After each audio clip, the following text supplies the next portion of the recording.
Podmoth.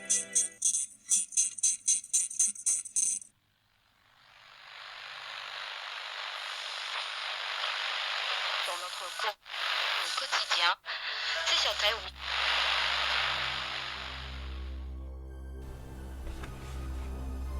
At the witching hour, turn your radio to the very edge of your radio static, and you will find the lost signal. Tonight, dear listeners, we bring you our 50th broadcast, adapted for radio by Tilsen Mulalley.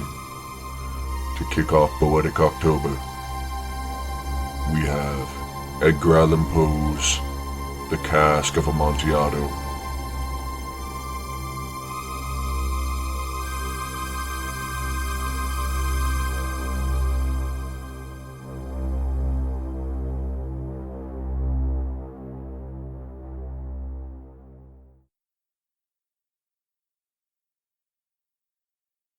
Oh, hi! If you're looking for another spooky and funny podcast to add to your rotation, check out Anything Bones, now part of the Podmoth Network. Hey Boneheads, I'm Sophie Schwartz. And I'm Caitlin Hart.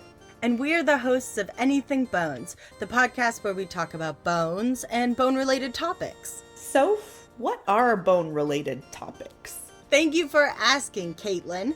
This can be anything from mausoleums to murderers, famous skeletons to cadaver dogs. Bone churches, mummies, serial killers. You'll hear about them all. And sometimes we have guests stop by and tell us their favorite bony tales. Check out Anything Bones on Apple, Spotify, Stitcher, iHeartRadio, or wherever your little heart desires. We release new episodes every Saturday. Bon voyage!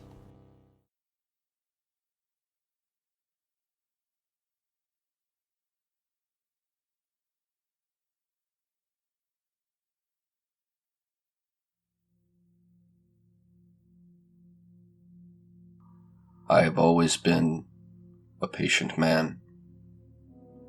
Of temper, many would consider me mild. And I had borne 1,000 injuries of Fortunato quite well. But the day he insulted our family crest over a bottle of porter on my dime, I vowed revenge. But this revenge would not come all at once. Oh no, dear listener.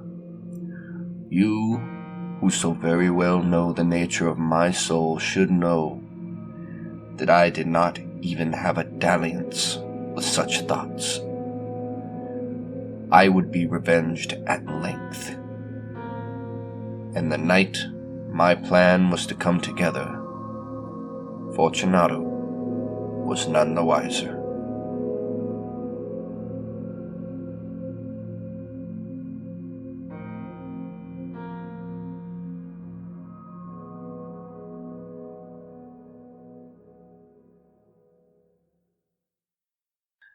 You receive a bottle of Amontillado and pay full Amontillado prices without consulting me? It sounds silly, Fortunato, but Lucchesi assured me that man cannot tell Amontillado from sherry. A disgrace to the art of drinking.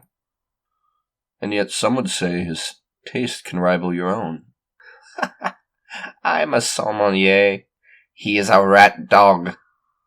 Come, let us go. Where, my dear friend? To your vaults. I must see this bottle and taste for myself. No, my dear friend, I cannot impose upon you. I perceive you have an engagement, and I am sure Lucchesi's taste is fine enough. I have no engagement, and I will not be outclassed by that fool Lucchesi. Now come. But my dear Fortunato, the cold you have been afflicted with this last week has not subsided yet, and the vaults are ever so damp. It would be murder on your lungs. This cold is nothing. I am imposing upon you now for the sake of this alleged Amontillado. Lucchesi cannot tell sherry from Amontillado. I must taste the proof for myself.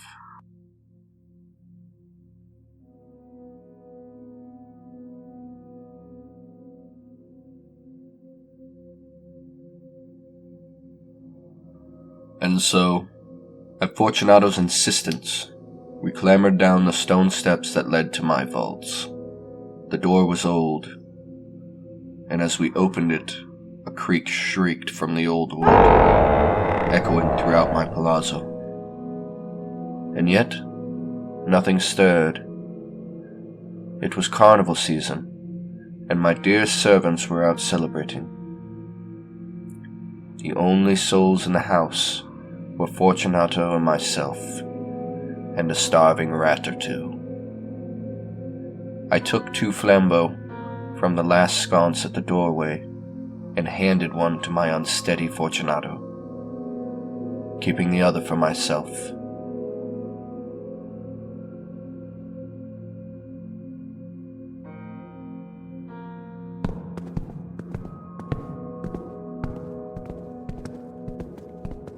The Amontillado? A bit further on.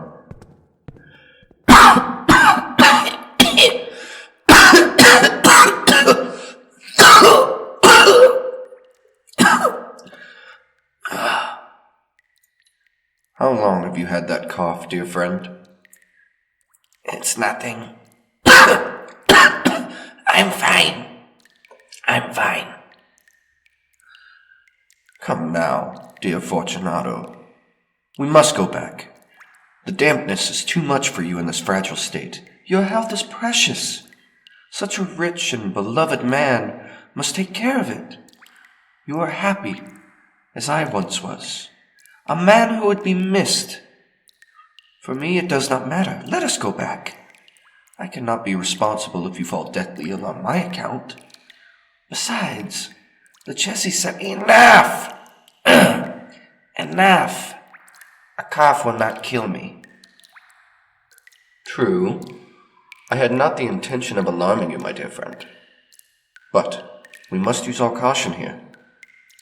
A draught of Medoc, perhaps, to keep away the damp. Drink, my friend. I drink. To the buried repose around us. And I, to your long life. These vaults are extensive.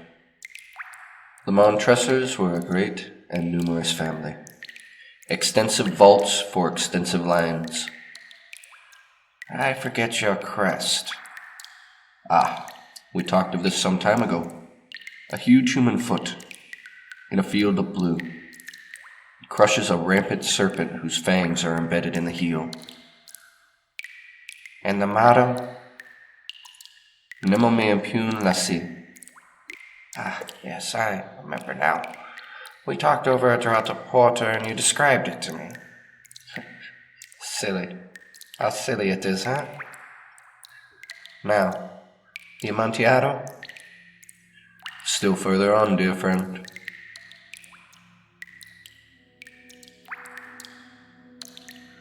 The wine was sparkling in Fortunato's beady little eyes as we continued onward, passing piles of my ancestors' bones strewn between casks and walls of bottles. We strode deeper and deeper, reaching the dampest chambers of the catacombs, before I suddenly stopped, taking Fortunato's arm and pointing to the walls, saying, "My dear friend, look, the nitre on the walls. It hangs like a white moss. We must be under the riverbed. The water trickles between my family's bones. Come, it is too late. We must go back." Nonsense. As cold as nothing. Let us go on. But first, another draught of the Medoc. From the wall nearest us, I produced another bottle and handed it to Fortunato. He broke the neck and emptied it at a breath. He laughed and threw it, throwing a hand sign that meant nothing to me.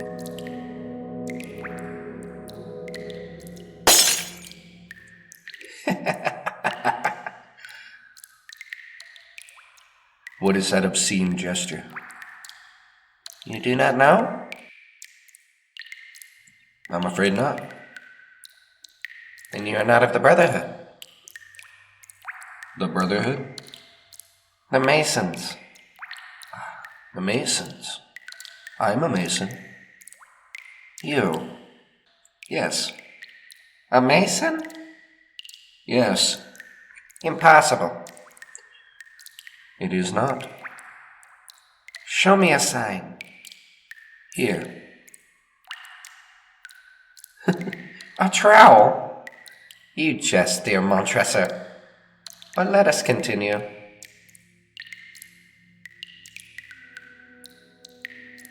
I returned my tool to my cloak as Fortunato and I descended to the lower levels, reaching a crypt with air foul enough to cause our flambeau to glow, instead of burn as the flames were choked for oxygen.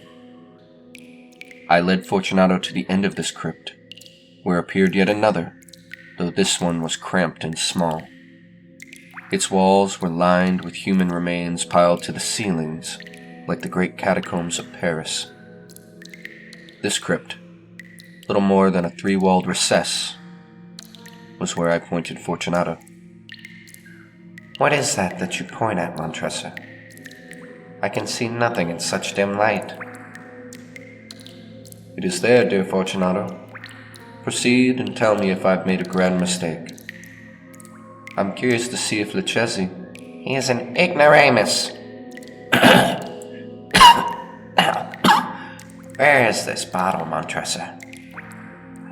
I only feel a wall and these chains embedded.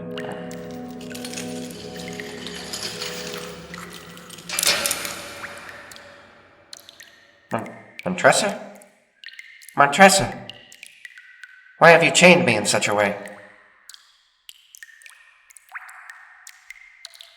Pass your hand over the wall, dear Fortunato. You cannot help feeling the rough nighter. Indeed, it is very damp. Once more, let me implore you. Let us return to the surface, my dear friend. Of course. Of course, Montresor. Let us go. Let us leave here. No? All right. But I fear I must leave you. Do not fret, though. First, I shall render you all the little attentions in my power. But the Amontillado! Yes, the Amontillado. I'm afraid there is no bottle, dear friend. But I do have something else I'd love to show you. It's just here, in the shadows. Brick and mortar to go with my trowel. Now, I must really get to work.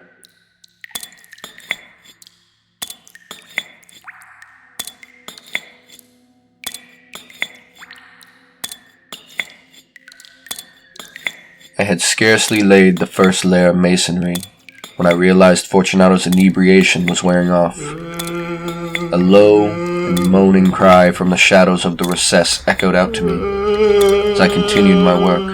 It was not the cry of a drunk.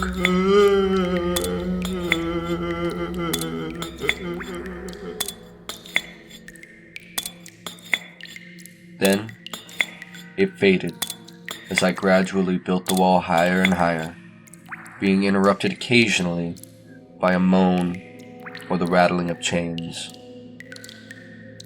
As it approached midnight, however, the task was nearly completed, with only one brick left. Fortunato. Dear Fortunato.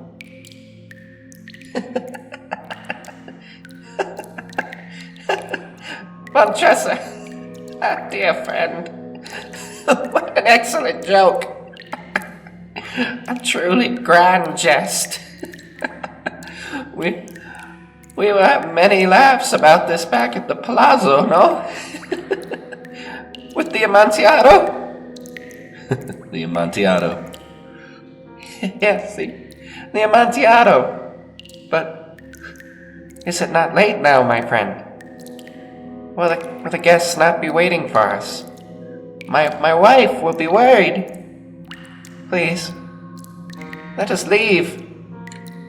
Yes. Let us be gone, dear Fortunato. For the love of God, Montressor!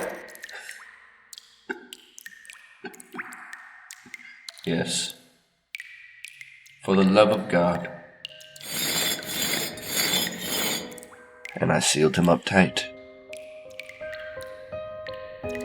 Against the new masonry, I re-erected the pile of my ancestors' bones.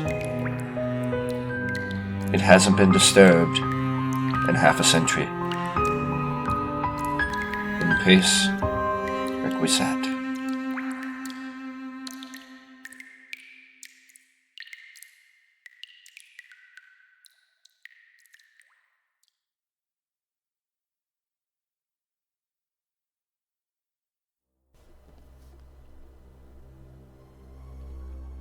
Returning now to the edges of your radio static, this has been The Lost Signal. Follow us on Twitter at The Lost Signal 1 and Instagram at The Lost Signal Podcast. Also follow and rate us on iTunes. Thank you, and good night.